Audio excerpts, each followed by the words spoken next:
Friends, welcome to our Sayali fashion designer channel आणि मी आहे सायली। तर तुम्हा सगळ्यांचं आपल्या आजच्या नवीन अशा छानशा व्हिडिओमध्ये मी मनापासून खूप खूप स्वागत करते। तर कसे आहात तुम्ही? नक्कीच मस्त आणि मजेत असणार आहात। आणि आज मी तुमच्यासोबत खरं तर खूप सुंदर अशी लेटेस्ट ट्रेंडिंग न्यू लुक मधली ब्लाउज डिझाईन शेअर करणार आहे। बऱ्याचदा आपल्याला ब्लाउज डिझाईन त्याच बनवून कंटाळ येतो। कस्टमरची रिक्वायरमेंट असते की नवीन डिझाईनची आयडिया द्या असं। सो आजची ही डिझाईनची आयडिया तुम्ही तुमच्या कस्टमरला नक्कीच देऊ शकतात आणि नक्कीच या छानशा डिझाईनमुळे साडीला आणि ब्लाउजला खूप सुंदर असं लुक येईल। आणि सगळ्यात महत्त्वाचं म्हणजे आजची ही जी काही ब्लाउज डिझाईन आहे तर याची मी तुम्हाला संपूर्ण कटिंग आणि स्टिचिंग अतिशय सावकाश स्टेप बाय स्टेप आणि खूप काही महत्त्वाच्या फिनिशिंगच्या टिप्स अँड ट्रिक्स आहेत सांगणार आहे, जेणेकरून तुम्हाला आपला आजचा हा व्हिडिओ बघून अशी छानशी बॅकनेक डिझाईन बनवणं खूपच सोपं जाईल। त्याचबरोबर फिनिशिंगच्या टिप्स शेअर करणार आहे, म्हणजे फक्त अशी डिझाईन बनवणंच नाही तर ती प्रॉपर फिनिशिंग सहित कशी बनवावी तर हे देखील तुमच्या सहजच लक्षात येईल। ठीक आहे, सो चला मग आता वेळ न घालवता आपण आपल्या आजच्या छानशा व्हिडिओला सुरुवात करूयात। आणि आपला आजचा हा व्हिडिओ तुम्ही स्किप न करता पूर्ण नक्की बघा, जेणेकरून तुम्हाला जरी कुणी नवीन शिकत असेल तरी सुद्धा आपला आजचा हा व्हिडिओ बघून अशी डिझाईन प्रॉपर परफेक्ट फिनिशिंग सहित स्टिच करणं तुम्हाला खूपच सोपं जाईल। ठीक आहे, सो चला मग आता आपण स्टार्ट करूयात। तर हे बघा, इथे तुम्ही बघू शकतात की हा आहे ब्लाउज पीस। खरं तर याचा जो काही अस्तर आणि मेन फॅब्रिकचा बॅक पार्ट आहे तर तो आपण इथे ऑलरेडी कटिंग करून घेतलेला आहे। आणि सगळ्यात आधी आता याचं मेजरमेंट कसं आहे ते मी तुम्हाला सांगते, म्हणजे तुम्हाला तुमच्या मापानुसार ह्या डिझाईनसाठी सहजच कटिंग स्टिचिंग करता यावी यासाठी।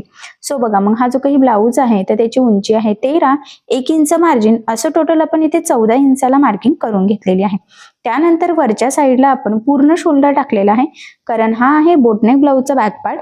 सो मग पूर्ण शोल्डरचं निम्म होतं 7, 4 इंच गळारुंदीची मार्किंग केली आणि याचा मुंडा सुद्धा घेतला 7 इंच। क्रॉसमध्ये 1 ला मार्किंग करून बॅक साईडच्या मुंड्याचा शेप दिलेला आहे। त्यानंतर इथून छातीचा चौथा भाग म्हणजे 9, 9 चौक 36 आणि 1.5 इंच मार्जिन। तसं इथे तुम्ही 2 इंच मार्जिन ऍड केलं तरी सुद्धा चालणार आहे। ठीक आहे, सो अशा पद्धतीने मापे टाकून हा बॅक पार्ट आपला कटिंग झाला। आणि आता सगळ्यात आधी अस्तरच्या बॅक पार्टवर आपण करणार आहोत गळ्याची मार्किंग। सो बघा, मग वरती आपला एक गळा असतो, सो त्यामुळे मग मी तिथे 3 इंचाला मार्किंग केली। वरच्या आणि खालच्या शेपमध्ये आपल्याला म्हणजे वरचा गळा आणि खालचा मधला जो काही शेप असतो त्यामध्ये 1 ते 1.5 इंचाचा डिस्टन्स तुम्ही ठेवू शकता। आजच्या डिझाईनसाठी खरं तर आपण 1.5 इंचाचा डिस्टन्स घेतलेला आहे। त्यानंतर इथून सुद्धा मी 6.5, 7 ला मार्किंग करते। तुम्हाला किती डीप गळा हवा आहे, तो शेप किती डीप हवा आहे त्यावर ते डिपेंड आहे। त्यानंतर 4-4 इंचाची गळारुंदी सुद्धा सगळ्या साईडला आपल्याला इथे मार्क करून घ्यायची आहे। आणि यानंतर पट्टीच्या सहाय्याने हे पॉइंट जॉईन करून इथे आपल्याला खरं तर 2 बॉक्स तयार करायचे। ही आपली बेसिक स्टेप आहे। तुमचा गळा कुठलाही असो, सगळ्यात आधी आपल्याला हे 2 बॉक्स इथे तयार करून घ्यावेच लागतात। ठीक आहे, सो बघा, मग हे बॉक्स तयार झाल्यानंतर वरती आपला एक गळ्याचा शेप असतो। खरं तर तिथे तुम्ही गोल गळ्याची सिंपल मार्किंग करू शकतात, पानगळा करू शकतात, पंचकोनीही करू शकतात, म्हणजे तुम्हाला जो शेप हवा आहे तो तुम्ही वरच्या गळ्याला देऊ शकतात। पण आज आपण इथे सिंपल असा गोल गळ्याची मार्किंग करणार आहोत। सो ह्या पद्धतीने मी इथे गोल गळ्याची मार्किंग करून घेतलेली। आता यानंतर मधला जो काही शेप आहे तोही आपल्याला इथे ड्रॉ करून घ्यायचा आहे। आणि बघा, मग इथे सुद्धा आपल्याला गोल गळ्याची मार्किंग करायची आहे। तर मी इथे बघा एक डिश घेतलेली आहे, तुम्ही कुठलीही एखादी वस्तू तुमच्याकडे गोलाकार शेपसाठी असेल तर ती तुम्ही घेऊ शकता। आता वरचा गोलगळा मी इथे कटिंग करून घेतला आणि मधला जो काही गोलगळ्याचा शेप आहे तर तो इथे आपल्याला कॅनव्हास पेपर लावून स्टिच करायचा आहे। त्यामुळे ह्या पद्धतीने गोलाकार मार्किंग करायची। बघा, कॅनव्हास पेपरने डबल फोल्ड करून घेतलेला आहे। आणि आता तीच मार्किंग बघा दुसऱ्या साईडला सुद्धा फेंट फेंट दिसते, तर ती आपल्याला डार्क करून घ्यायची आहे, जेणेकरून सेंटर पासून दोन्ही साईडने आपला शेप अगदी व्यवस्थित सेम यावा, त्यासाठी ही स्टेप खूप इम्पॉर्टंट। त्यानंतर 1 इंच एक्स्ट्राचा मार्जिन ठेवत कॅनव्हास पेपर कटिंग करून घ्यायचा। आता हा कटिंग केल्यानंतर आपल्याला यासाठी अस्तरही लागणार आहे, पण त्याआधी सगळ्यात महत्त्वाची स्टेप आहे ते म्हणजे अस्तरचा आणि मेन फॅब्रिकचा बॅक पार्ट एकमेकाला जॉईन करणं। त्यासाठी सगळ्यात आधी मेन फॅब्रिकचा बॅक पार्ट सरळ ठेवायचा। त्यानंतर आपण कटिंग केलेला अस्तरचा बॅक पार्ट त्यावर ठेवून घ्यायचा। सेंटरला एक मी इथे पिन लावून घेते, जेणेकरून स्टिचिंग करणं इझी जावं। आणि सगळ्यात आधी आता वरच्या गळ्याच्या साईडने साधारणतः पाव इंच असं एकसारखं मार्जिन ठेवत इथे आपल्याला टिप मारून घ्यायची आहे। लक्षात राहू द्या, मार्जिन अजिबात कमी जास्त होऊ देऊ नका, कारण आता आपण जशी टिप मारणार आहोत तसंच आपला गळ्याचा शेप इथे येणार आहे। आता इथे टीप मारून झाल्यानंतर लगेचच आपण कमरेच्या साईडला साधारणतः अर्धा इंच असं एकसारखं मार्जिन ठेवत टीप मारून घेऊयात. या स्टेपने काय होतं की गळा आणि कमरेचा पार्ट दोन्ही आपल्या सोबतच फिनिशिंग सहित रेडी होतं आणि इथे कुठेही आपल्याला कमरपट्टी किंवा गळापट्टी लावण्याची गरज सुद्धा पडत नाही. त्यानंतर जे काही एक्स्ट्राचं कमरेच्या साईडचं होतं तर ते आपण इथे कटिंग करून घेतलेलं आहे आणि गळ्याच्या मध्ये सुद्धा जे काही एक्स्ट्राचं मेन फॅब्रिक म्हणजेच ब्लाउज पीसचा कपडा आहे तर तो सुद्धा इथे आपल्याला कटिंग करून घ्यायचा आहे, म्हणजे जेवढं आपलं अस्तर आहे अगदी त्याच लेवलमध्ये. त्यानंतर गळ्याला द्यायचे आहे छोटे छोटे कट्स, जेणेकरून ज्यावेळेस आपण हा बॅक पार्ट सरळ करू तर तो प्रॉपर परफेक्ट फिनिशिंग सहित सरळ व्हावा. त्यासाठी खरं तर ही स्टेप खूपच इम्पॉर्टंट आणि ह्या पद्धतीने आपण हा बॅक पार्ट इथे सरळ करून घेतलेला आहे. आता हा सरळ केल्यानंतर गळ्याच्या साईडला द्यायची आहे आपल्याला दाबटीप. तर बघा मग आता इथे दाबटीप देताना अस्तरचा जो काही आतला कपडा आहे तर तो वरती दिसणार नाही याची आपल्याला काळजी घ्यायची आहे, जेणेकरून आपली फिनिशिंग बिघडायला नको. आता गळ्याला दाबटीप दिल्यानंतर लगेचच आपण कमरेच्या साईडला सुद्धा इथे दाबटीप देऊन घेऊयात आणि इथे सुद्धा जो काही आपला आतला अस्तरचा कपडा आहे तर तो वरती दिसणार नाही याची काळजी घेतच आपल्याला दाबटीप द्यायची आहे. फिनिशिंगसाठी खरं तर हा पॉईंट खूपच इम्पॉर्टंट आहे. आणि बघा मग फायनली गळा आणि कमरेचा पार्ट रेडी झाला. त्यानंतर आता आपल्याला अस्तर आणि मेन फॅब्रिक एकमेकाला जोडून घ्यायचं. आता हे जोडताना जेवढं शक्य आहे तेवढं कमीत कमी मार्जिन आपल्याला पकडायचं आहे, कारण हे मार्जिन आपण कटिंग करताना कुठेही कॅल्क्युलेट केलेलं नसतं. त्याचबरोबर जोडताना कुठे गोळा होणार नाही, तिरकं जाणार नाही, कुठे फुगा येणार नाही, तर या छोट्या मोठ्या गोष्टीची सुद्धा खरं तर इथे आपल्याला काळजी घ्यायची आहे. फायनली हे जोडून झालं आणि जे काही एक्स्ट्राचं आहे मेन फॅब्रिक तर ते कट करून परफेक्ट असा बॅक पार्ट इथे आपल्याला रेडी करून घ्यायचा आहे. कारण तुम्हाला सगळ्यांनाच माहीत आहे की आपण अस्तरवर परफेक्ट कटिंग करतो, पण ब्लाऊज पीसचा कपडा आपण थोडंसं एक्स्ट्राचं मार्जिन ठेवून कटिंग करत असतो. म्हणूनच खरं तर आपल्याला ह्या पद्धतीने हे एकमेकाला जोडून परफेक्ट बॅक पार्ट रेडी करायचा असतो पुढची डिझाईन बनवण्याच्या आधी. आणि फायनली आपला हा बॅक पार्ट अस्तर मेन फॅब्रिक जोडून गळा आणि कमरेचा पार्ट खरं तर प्रॉपर फिनिशिंग सहित फायनली रेडी झालेला आहे. आणि यानंतर आता आपला जो काही मधला शेप आहे तर तो आपल्याला इथे तयार करून घ्यायचा आहे. त्यासाठी कॅनव्हास पेपरवर ऑलरेडी मार्किंग केलेली आहे आणि आता त्या कॅनव्हास पेपरसाठी लागणार आहे आपल्याला अस्तर. सो मग ते अस्तर सुद्धा मी इथे कट करून घेते. खरं तर आता इथे सेंटर पॉईंटला आपल्याला थोडंसं जॉईंटच द्यावं लागणार आहे. कडेने पण मी थोडं एक्स्ट्राचं मार्जिन ठेवलेलं आहे आणि हे कट केलं. आता हे कट केल्यानंतर म्हटल्याप्रमाणे अस्तरला जॉईंट द्यायचं आहे. सो सरळ एक सिंपल अशी टीप मारायची आहे. त्यानंतर हे ओपन करून वरती दाबटीप द्यायची, जेणेकरून कुठे जॉईंट आहे हे लक्षात येत नाही आणि खरं तर फिनिशिंग सुद्धा खूप सुंदर येते. आता यानंतर यावर ठेवायचा आहे कॅनव्हास पेपर आणि सिंपल कडेकडेने एक टीप मारायची, जेणेकरून आपला कॅनव्हास पेपर आणि अस्तर एकमेकाला जॉईंट व्हावा. त्यासाठी खरं तर ही स्टेप खूप इम्पॉर्टंट आहे. आणि यानंतर आता कडेचं किंचितचं एक्स्ट्राचं कट करायचं आणि गोल शेपला द्यायचे आहे छोटे छोटे कट्स फक्त अस्तरला. ठीक आहे. आणि त्यानंतर ह्या पद्धतीने फोल्ड करत करत आता आपल्याला टीप मारून घ्यायची आहे, जेणेकरून आपला हा कॅनव्हास पेपर अस्तरमध्ये अगदी व्यवस्थित पॅक होतो आणि त्यामुळे काय होतं की आपला ब्लाऊज गळा लवकर खराब होण्याचे चान्सेस राहत नाही. कारण मी म्हटल्याप्रमाणे आता बोटनेक मधला जो काही मधला मेन शेप आहे तर तो आपल्याला इथे कॅनव्हास पेपर लावून स्टिच करायचा आहे, जेणेकरून फिनिशिंग अगदी परफेक्ट प्रॉपर यावी. यासाठी खरं तर ही स्टेप मोस्ट इम्पॉर्टंट आहे. सो बघा अगदी व्यवस्थित काळजीपूर्वक संपूर्ण ह्या गोलाकार शेपला या पद्धतीने अस्तर फोल्ड करत आपण टीप मारून घेतलेली आहे. आता ही टीप मारून झाल्यानंतर आपल्याला हा जो काही कॅनव्हास पेपर आहे तर तो ह्या पद्धतीने फोल्ड करून सेंटर पॉईंटची मार्किंग करायची आणि ह्या बॅक पार्टची सुद्धा सेंटर पॉईंटची मार्किंग करायची. आता त्याचा सेंटर पॉईंट आणि हा कॅनव्हास पेपरचा सेंटर पॉईंट दोन्ही मॅच करत सगळ्यात आधी आपल्याला एक मध्यभागी टीप मारून घ्यायची आहे. या स्टेपने काय होतं की आपला शेप अगदी व्यवस्थित मध्यभागी येतो. तो अजिबात तिरका वगैरे किंवा वर खाली किंवा एकाच साईडने होण्याचे चान्सेस राहत नाही. त्यामुळे आठवणीने सगळ्यात आधी मध्यभागी एक सिंपल टीप मारायची. आता ही टीप मारून झाल्यानंतर जो काही आपला मेन शेप आहे तर त्यावर आपल्याला टीप मारायची. लक्षात राहू द्या आपण जी मार्किंग केलेली आहे एक्झॅक्टली त्यावरच टीप मारून घ्यायची. अजिबात टीप पुढे मागे होऊ देऊ नका, कारण आता आपण जशी टीप मारणार आहोत तसंच आपला गळ्याचा आकार इथे तयार होणार आहे. त्यामुळे अगदी काळजीपूर्वक खरं तर आपल्याला ही स्टेप इथे फॉलो करायची आहे. आणि बघा मग फायनली आपण अगदी व्यवस्थित काळजीपूर्वक इथे टीप मारून घेतलेली आहे. आता ही टीप मारल्यावर ह्या पद्धतीने फोल्ड करून इथे छोटासा कट मारायचा आहे आणि मग हे मधला आपल्याला कॅनव्हास पेपरचा अस्तर, बॅक पार्टचा जो काही मेन फॅब्रिक आणि अस्तर होते संपूर्ण कट केलं, थोडंसं मार्जिन ठेवलेलं आहे. आणि मग जी काही आपण टीप मारली त्याच्या अलीकडेच आपल्याला इथे छोटे छोटे कट्स मारायचे आहे, जेणेकरून ज्यावेळेस आपण हा जो काही पार्ट आहे कॅनव्हास पेपरचा तर तो आतमध्ये फोल्ड करू तर तो प्रॉपर परफेक्ट फोल्ड व्हावा आणि आपला शेप अगदी व्यवस्थित गोलाकार यावा, त्यासाठी ही स्टेप खूपच इम्पॉर्टंट आहे. फायनली ह्या पद्धतीने फोल्ड केलं आणि आता इथे कडेकडेने आपल्याला द्यायची आहे दाबटीप. तर बघा मग इथे लक्षात राहू द्या, दाबटीप देताना आतला जो काही कॅनव्हास पेपरचा अस्तरचा कपडा आहे तर तो वरती दिसणार नाही, जेणेकरून आपली गळ्याची फिनिशिंग बिघडायला नको. सो फिनिशिंगच्या ज्या काही मी तुमच्यासोबत छोट्या मोठ्या टिप्स शेअर करते, म्हणजे व्हिडिओ सुरू झाल्यापासून तर शेवटपर्यंत, तर त्या सगळ्या तुम्ही फॉलो करायच्या आहे, म्हणजे तुम्हाला सुद्धा अशी डिझाईन परफेक्ट प्रॉपर फिनिशिंग सहित नक्कीच तयार करता येईल. ठीक आहे.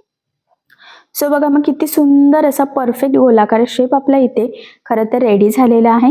त्यानंतर आता आपण मॅचिंगच फॅब्रिक घेतलं. इथे जर तुम्हाला कॉन्ट्रास्ट कपडा यूज करायचा असेल डिझाईनसाठी तर तुम्ही नक्कीच करू शकतात, बट मी काही इथे करत नाहीये. त्यानंतर आता आपण ह्या दोन पट्ट्या इथे जॉईन करून घेऊयात.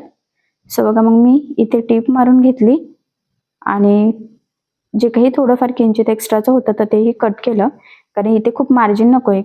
कारण कसं आहे ना, कुठे जॉईंट हे आहे हे लक्षात यायला नको. फिनिशिंगसाठी खरं तर हा पॉईंट खूपच इम्पॉर्टंट आहे. त्यानंतर इथे सिंपल अशी टीप मारून घ्यायची आहे. खरं तर ही टीप मारताना तुम्ही काळजी घ्यायची आहे, ॲक्च्युली एकसारखं मार्जिन राहील, कारण की फिनिशिंगसाठी हा पॉईंट खूप इम्पॉर्टंट आहे. आणि सगळ्यात महत्त्वाचं म्हणजे तुम्हाला किती रुंदीची पट्टी हवी आहे त्यावर ते डिपेंड आहे की तुम्हाला टीप किती इंचावर मारायची आहे. ठीक आहे. तर आपल्याला इथे 1 इंचाचीच पट्टी हवी आहे. ॲक्च्युली कटिंग करताना मी थोडीशी एक्स्ट्राच केली होती, जेणेकरून आपल्याला कमी पडायला नको किंवा स्टिचिंग करताना धागे वगैरे बऱ्याचदा काही फॅब्रिकचे निघतात. सो त्यामुळे आता ही टीप मारून झाल्यानंतर टीपच्या अलीकडे म्हणजे पलीकडच्या साईडला जो काही एक्स्ट्राचा कपडा आहे ना तर तो संपूर्ण आपल्याला कट करायचा आहे. अगदी किंचितचं मार्जिन इथे आपल्याला ठेवायचं आहे. असंही हा जो काही फॅब्रिक आहे ना तर याचा खूप काही कपडा निघत नाहीये, धागे वगैरे काही काही जे फॅब्रिक असतं त्याचं खूप धागे निघतात, त्या मानाने याचे काही निघत नाहीये. सो त्यामुळे मग अगदी व्यवस्थित काळजीपूर्वक हे सगळं एक्स्ट्राचं आपल्याला इथे कट करून घ्यायचं आहे एकसारखंच. ठीक आहे. आणि टीप मारताना सुद्धा जी काही रुंदी आहे ना तर ती व्यवस्थित एकसारखी राहिल्याची काळजी घ्यायची. तसं जर तुम्हाला खूप अवघड वाटत असेल तर तुम्ही मार्किंग पण करून ठेवू शकतात. सो इथे मी पण 1 इंचाचं डिस्टन्स ठेवत टीप मारून घेतलेली आहे. फायनली पट्टी तयार झाली. त्यानंतर आता इथे छोट्या छोट्या प्लेट्स टाकत आपल्याला टीप मारून घ्यायची आहे. लक्षात राहू द्या, टीप मारताना अगदी कडेकडेने टीप टाकायची. त्याचबरोबर सगळ्यात महत्त्वाचं म्हणजे आता आपण ज्या काही प्लेट्स टाकत आहोत तर त्या 2 प्लेट्स मधला डिस्टन्स एकसारखा राहील याची पण काळजी घ्यायची आहे. अजिबात ते कमी जास्त व्हायला नको. फिनिशिंगसाठी हा पॉईंट खूप इम्पॉर्टंट आहे. जर का प्लेट्स कमी जास्त झाल्या, पुढे मागे झाल्या तर होतं काय की आपली संपूर्ण फिनिशिंग बिघडते. सो तसं इथे होऊ देऊ नका. म्हणून अगदी काळजीपूर्वक सावकाश एकसारख्या प्लेट्स टाकत आपल्याला इथे टीप मारून घ्यायचं आहे. खरं तर आपल्याला इथे छान सुंदर असं फ्रिल तयार करून घ्यायचं आहे. आणि हे जे काही फ्रिल आहे तर यामध्ये प्लेट्स ज्या आहेत तर त्या किती जवळ टाकायच्या किंवा किती लांब टाकायच्या तर हे तुमच्यावर डिपेंड आहे, तुमच्याकडे किती फॅब्रिक अवेलेबल आहे त्यावर. पण मी इथे जरा मीडियमच डिस्टन्स घेतलेला आहे. खूप जवळ किंवा खूप लांब असं काहीही केलेलं नाहीये. जरा मीडियम साईजमध्ये मेंटेन ठेवत छोट्या छोट्या प्लेट्स टाकतच खरं तर इथे मी टीप मारून घेत आहे. या स्टेपला थोडा टाइम लागू शकतो, पण अगदी व्यवस्थित एकसारख्या प्लेट्स येणं खूप गरजेचं आहे. फिनिशिंगसाठी हा पॉईंट इम्पॉर्टंट आहे. त्यामुळे मग थोडा टाइम लागला तरी सुद्धा चालेल, पण अगदी व्यवस्थित सावकाश आणि काळजीपूर्वक आपल्याला ही स्टेप फॉलो करायची आहे. ॲक्च्युली मी नेहमीच सांगत असते, कुठलीही डिझाईन असो ती फक्त स्टिच करणं इम्पॉर्टंट नसतं, तर ती प्रॉपर फिनिशिंग सहित तयार होणं तितकंच गरजेचं असतं. त्यामुळे मग फिनिशिंगसाठीच्या टिप्स अँड ट्रिक्स तुम्ही नक्की फॉलो करा. आणि बघा फायनली आपल्या इथे फ्रिल तयार झालं. अजून जर थोडं वरखाली फॅब्रिक तुम्हाला वाटत असेल तर तेही कट करून अगदी सरळ व्यवस्थित फ्रिल आपल्याला इथे तयार करून घ्यायचं आहे. आणि बघा मग फायनली खरं तर किती परफेक्ट असं फ्रिल इथे तयार झालेलं आहे आणि व्यवस्थित कपडा पण सेट झालेला आहे. काही कपड्यांमध्ये ना व्यवस्थित सेटही होत नाही फ्रिल, पण इथे व्यवस्थित झालं. आणि आता हे तयार झालेलं फ्रिल आपल्याला गळ्याला इथे लावून घ्यायचं आहे. सो बघा इथे सेंटर पॉईंट पासून मी जोडायला सुरुवात करते. अगदी व्यवस्थित सावकाश आणि काळजीपूर्वक खरं तर आपल्याला हे फ्रिल लावून घ्यायचं आहे. फ्रिल गळ्याच्या एकाच लेवलमध्ये लावा, जास्त पुढे मागे होऊ देऊ नका. ठीक आहे. जर तुम्हाला थोडासा डिस्टन्स ठेवायचा असेल तर त्यानुसार एकसारखा ठेवा आणि खूप चिपकूनही लावू नका, कारण की कडेने आपण प्रॉपर फिनिशिंग सहित हे फ्रिल तयार केलेलं नाही, त्यामुळे तिथून धागे निघू शकतात. म्हणून किंचितचं मार्जिन ठेवतच आपल्याला हे फ्रिल इथे जॉईन करून घ्यायचं आहे, जेणेकरून गळ्याच्या मध्ये लगेच आपले धागे निघायला सुरुवात इथे व्हायला नको यासाठी. आणि बघा मग जे काही एक्स्ट्राचं थोडं किंचितचं फ्रिल आहे ते कट करायचं आणि थोडंसं फोल्डिंग पुरतं खरं तर आपल्याला इथे ठेवायचं आहे. आणि बघा मग फायनली आपण ते कट केलं आणि थोडंसं फोल्डिंग पुरतं ठेवलं. आता इथे व्यवस्थित डबल टिप देऊन लॉक करायचं, जेणेकरून तिथून आपलं फ्रिल निघायला नको यासाठी. ठीक आहे. सो बघा किती छान प्रॉपर फिनिशिंग सहित आपण हे फ्रिल लावलेलं आहे. आणि खरं तर या फ्रिलमुळे ना आपली ही डिझाईन अजून सुंदर युनिक अशी दिसणार आहे आणि नक्कीच या डिझाईनमुळे साडी ब्लाऊज खूप उठून दिसणार आहे. आता आपण इथे एक लेसही यूज करणार आहोत. तुम्ही तुमच्या आवडीनुसार इथे कुठलीही लेस यूज करू शकतात, बट इथे मी गोल्डन कलरची लेस यूज करणार आहे. असंही गोल्डन कलर इझिली कशावर पण मॅच होतं, पण जर तुम्हाला वाटत असेल तर तुम्ही साडीला मॅचिंग एखादी कॉन्ट्रास्ट लेस सुद्धा इथे नक्कीच यूज करू शकता. आता सध्या या समोसा लेसचं खूप ट्रेंड चालू आहे, त्यामुळे मग मी जरा ब्रॉड मध्ये ही समोसा लेस घेतलेली आहे आणि ती आपण इथे लावून घेऊयात. आता ही लेस लावताना सुद्धा अगदी व्यवस्थित एकसारखी लागली जाईल याची काळजी घ्यायची आहे, कारण मी पुन्हा सांगते फिनिशिंग खूप इम्पॉर्टंट आहे. कारण बऱ्याचदा काय होतं ना, गळ्याचा शेप ना लेस लावण्याच्या आधी खूप सुंदर परफेक्ट असा आलेला असतो, पण ज्या वेळेस आपण लेस लावतो त्यावेळेस ती योग्य पद्धतीने न लागल्या गेल्यामुळे फिनिशिंग बिघडू शकते. सो तसं होऊ नये त्यासाठी मग आपल्याला अगदी व्यवस्थित काळजीपूर्वक सावकाश लेस लावून घ्यायची आहे, जेणेकरून आपला जो काही गळ्याचा आकार आहे तर तो मेंटेन राहायला गेला पाहिजे, तो अजिबात चेंज व्हायला नको यासाठी. आणि शेवटी पण आपल्याला थोडीशी लेस इथे फोल्डिंग पुरता लागणार आहे. सो मग मी कट केली आणि किंचितशी फोल्डिंग पुरता ठेवलेली आहे आणि तिथे लॉक केलं तरी सुद्धा चालेल. ठीक आहे. लेस ब्रॉड आहे खरं तर, त्यामुळे मग या लेसच्या दुसऱ्या साईडला सुद्धा आपल्याला टीप देऊन घ्यायची आहे, जेणेकरून लेस अगदी व्यवस्थित प्रॉपर अशी पॅक लागली जावी यासाठी. ऍक्च्युली मी नेहमीच सांगत असते तुमची लेस ब्रॉड असो किंवा एकदम बारीक असो, पण दोन्ही साईडने टीप देण्याची सवय लावायची. त्याचे 2-3 फायदे आहेत. सगळ्यात महत्त्वाचं म्हणजे लेस पॅक लागली जाते, ती वरती तरंगत सुद्धा नाही आणि मोस्ट इम्पॉर्टंट म्हणजे फिनिशिंग देखील खूपच सुंदर येते. सो बघा मग फायनली दोन्ही साईडने आपण इथे लेसला टीप मारली आणि किती मस्त पद्धतीने आपल्या गळ्याच्या साईडने ही फ्रिलवाली डिझाईन इथे तयार झालेली आहे. यानंतर आता गोल्डन सिंपल अशी लेस घेतलेली आहे आणि ती आपल्याला इथे वरच्या गळ्याला लावून घ्यायची आहे. आता खरं तर मॅचिंगच लेस आहे, काही त्यामध्ये फरक नाहीये. तीच लेस जरी तुम्ही वरच्या गळ्याला यूज केली असती तरी सुद्धा चाललं असतं, बट इथे मी ही वेगळी लेस घेतलेली आहे. आता एक्स्ट्राची कट करायची आणि बघा ही नाजूक छोटीशी लेस आहे, तरी सुद्धा याच्या दुसऱ्या साईडला मी टीप देऊनच घेत आहे. ठीक आहे. हा पॉईंट खरं तर खूप इम्पॉर्टंट आहे, म्हणूनच मी तुमच्यासोबत पुन्हा पुन्हा शेअर करते, म्हणजे तुमच्याही लक्षात राहावं की लेस लावताना कुठल्या गोष्टीची काळजी घ्यावी. आणि बघा मग फायनली आपली वरचा गळा आणि मधल्या शेपला परफेक्ट अशी लेस लावून झालेली आहे. त्यानंतर आता बॅक साईडला टक्स टाकायचे. सो सेंटर पासून 4.5 इंच आणि उभ्या 4 इंचाच्या टक्स पॉईंटची इथे आपल्याला खरं तर मार्किंग करून घ्यायची आहे. आता जी मार्किंग केली एक्झॅक्टली त्यावरच फोल्ड करत तिरका टक्स आपल्याला इथे टाकून घ्यायचा आहे. लक्षात राहू द्या टक्सला सुरुवातीला डबल टिप देऊन लॉक करायचं आणि संपूर्ण टक्सला सुद्धा डबल टिप देऊन घ्यायची. आता एक साईडने टक्स टाकला गेल्यानंतर सेम त्याच पद्धतीने आपण दुसऱ्या साईडचा टक्स सुद्धा इथे टाकून घेऊयात आणि तिथे सुद्धा सेम तसंच सुरुवातीला डबल टिप देऊन लॉकही करायचं आणि संपूर्ण टक्सला सुद्धा डबल टिप देऊन घ्यायचं. खरं त्यांना परफेक्ट टक्स टाकणं खूप गरजेचं असतं, त्यावरच आपलं बॅक साईडचं फिनिशिंग फिटिंग डिपेंड असते. आणि फायनली आपला हा बॅक पार्ट इथे तयार झालेला आहे. सो बघा मग फायनली बोटनेक मध्ये आज आपण राऊंड नेकवर म्हणजेच गोल शेपवर खूप सुंदर अशी लेटेस्ट ट्रेंडी न्यू लुक मधली डिझाईन बनवलेली आहे. खरं तर बघितल्यावरच लक्षात येते फिनिशिंग फिटिंगला नक्कीच छान बसणार आहे आणि फिनिशिंगच्या खूप काही महत्त्वाच्या टिप्स अँड ट्रिक्स शेअर केलेल्या आहेत. त्याचबरोबर संपूर्ण कटिंग स्टिचिंग मी तुम्हाला अतिशय सावकाश स्टेप बाय स्टेप आणि खूप काही महत्त्वाच्या टिप्स सहित सांगितलेलं आहे आणि जेवढं शक्य आहे तेवढं सोप्या पद्धतीने, म्हणजे बायचान्स जरी तुम्ही कोणी नवीन शिकत असाल, याआधी कधीच डिझाईन बनवली नसेल, तरी सुद्धा तुम्ही आपला आजचा हा व्हिडिओ बघून अशी डिझाईन सहजच बनवू शकता. इतक्या साध्या आणि सोप्या पद्धतीने कटिंग स्टिचिंग सांगितलेली आहे. सो नक्की स्टिच करून बघा, नक्कीच तुम्हाला जमेल आणि या नवीन छानशा बोटनेक ब्लाऊज डिझाईनची आयडिया तुम्ही तुमच्या कस्टमरला सुद्धा नक्कीच देऊ शकतात. आय होप सो तुम्हाला आणि तुमच्या कस्टमरला आपली आजची ही छानशी डिझाईन नक्कीच आवडेल. सो नक्की ट्राय करून बघा. नक्कीच या छानशा डिझाईनमुळे साडी आणि ब्लाऊजला खूपच सुंदर असं लुक येईल. ठीक आहे. सो बघा मग फायनली किती सुंदर अशी आपली डिझाईन तयार झालेली आहे. बघितल्यावरच लक्षात येत आहे की फिनिशिंग किती सुंदर आलेली आहे आणि अगदी सोप्या पद्धतीने संपूर्ण कटिंग स्टिचिंग तुमच्यासोबत शेअर केलेलं आहे. सो या पद्धतीने तुम्ही स्टिच करून बघा, नक्कीच तुम्हाला जमेलच. पण म्हणजे तुम्हाला जरी त्यामध्ये काही प्रॉब्लेम येत असेल तर मला कमेंट करून नक्कीच कळवा. मी तुमच्या प्रश्नाचे उत्तर देण्याचा नक्कीच प्रयत्न करेन. ठीक आहे. सो चला मग आता आपण आपला आजचा छानसा व्हिडिओ इथेच थांबूयात आणि तुम्हाला आपल्या आजचे डिझाईन व्हिडिओ कसा वाटला हे मला कमेंट करून नक्कीच कळवा. मी तुमच्या कमेंटची नक्कीच वाट बघेन. ठीक आहे. आणि आपली डिझाईन आवडली असेल तर व्हिडिओला लाईक करायला विसरू नका. आणि असेच नवनवीन छानसे व्हिडिओज बघण्यासाठी आपल्या सायली फॅशन डिझायनर या चॅनलला सबस्क्राईब करा. आणि ज्या वेळेस तुम्ही सबस्क्राईब कराल त्यावेळेस त्यासमोरील बेल आयकॉन ही नक्की प्रेस करा. त्यामुळे काय होईल, जेव्हा मी नवीन व्हिडिओज टाकेल त्याचं नोटिफिकेशन तुम्हाला तुमच्या मोबाईलवर येईल. ठीक आहे. सो चला मग भेटूया पुन्हा नवीन अशा छानशा व्हिडिओमध्ये. तोपर्यंत टेक केअर, काळजी घ्या. आणि आपला आजचा व्हिडिओ शेवटपर्यंत पूर्ण बघितल्याबद्दल thank you so much. Bye bye.